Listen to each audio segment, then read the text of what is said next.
I'm a Nintendo fan.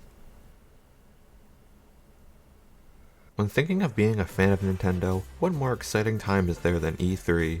Summer is just getting started, and we get to get a first look at several different games and updates to games revealed prior to the event. E3 is something I personally look forward to every single year. Son of... So today we're going to be looking at all the E3 showcases from Nintendo between 2017 and now through 2021, which is the Nintendo Switch era of E3s, and we're going to be looking at which one is the best.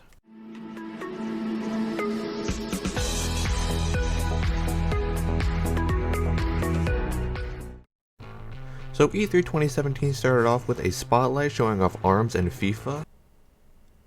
Then Reggie takes us to heaven. I thought we were watching a Nintendo showcase. So we get into the game trailers with... Okay.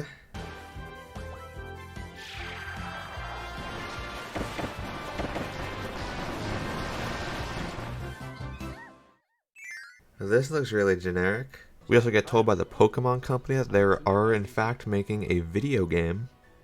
Metroid didn't feel like telling us and just thought a massive title card would suffice. Throw in a Yoshi and a Fire Emblem announcement, then we get news on Zelda DLC, which, speaking to the large user base of the original game, was probably worth mentioning here. We then got more Reggie. I didn't actually realize he was saying important stuff, I just thought he was putting me to sleep with that fantastic voice of his. Next up, Mario and Rabbids Rocket League. Yes! Overall, this E3 was pretty good. I'm going to give it an 8 out of 10 for a few reasons, one being the quality, but also it was condensed into a mere 25-minute show, so the quality per minute was really up there. Overall, pretty good. The Smash Bros. Section of E3 2018 was longer than the entirety of the E3 2017 showcase.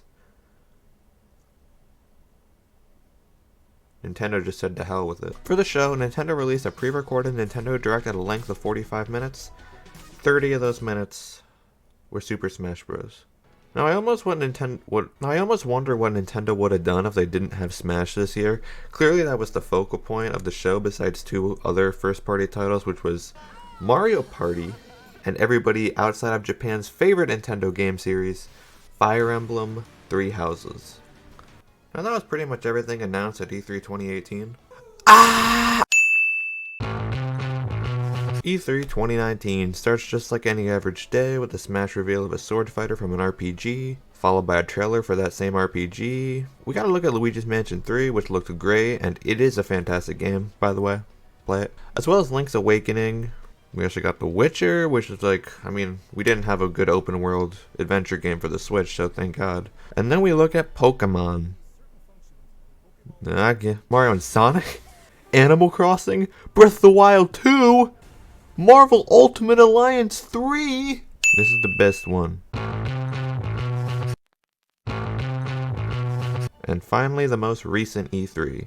This one started off with another fighting character, and I gotta say, Smash reveals recently have been heavily lacking in terms of like originality and variety. They're just like an RPG sword fighter or a fighting game character.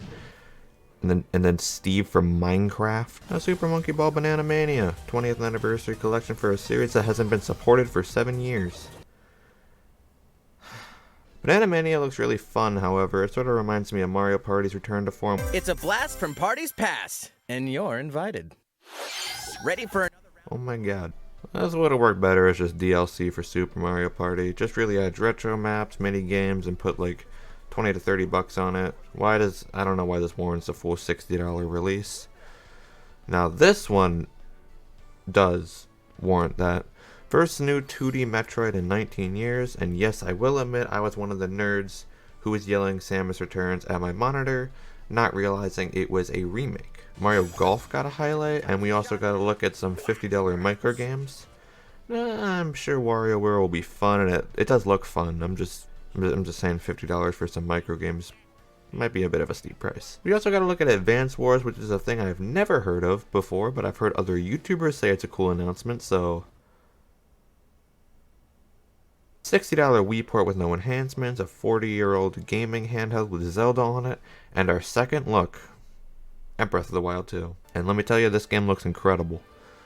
We still don't have a title, so that's a thing, but, overall, Overall, looks pretty good. Now, overall, with the whole thing, the E3 thing, there was a great balance between first party, third party, as well as different game series. And Nintendo also completely filled out their lineup for the rest of the year. They have like 5-6 games coming out in just October alone. I'm gonna be giving this one like an 8 out of 10. I'd say if we got a title for Breath of the Wild 2, it'd be around a 9. Little more information on that, that would have finished it off perfectly. So Nintendo's been sort of hit or miss recently with their press conference. They've altered their format from the 20-minute spotlight in 2017 to a full direct in 2021, and it'll be interesting to see where it goes from here. So what's the reason too? Nah, I made my point.